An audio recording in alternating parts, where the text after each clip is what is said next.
Hey moneymakers, want to transfer funds from Cash App to your Chime accounts? It's a breeze once you link your accounts, and I'll show you the fastest way to do it. So open the Cash App on your phone and tap the Banking tab, the bank icon at the bottom left. Hit Add a Bank and select Chime from the list. Log in with your Chime credentials to link the accounts according to vocal.media.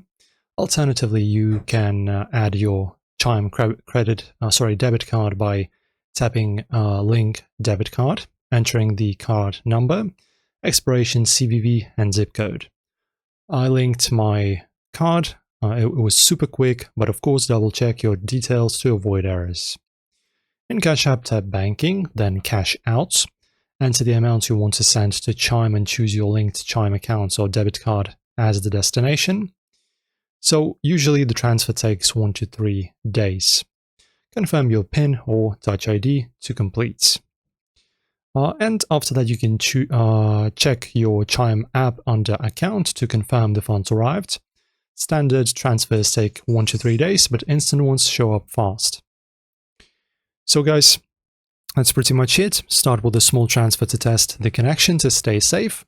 If you have any questions, you can share them below. Like and subscribe and ring the bell for more tips. See you next time.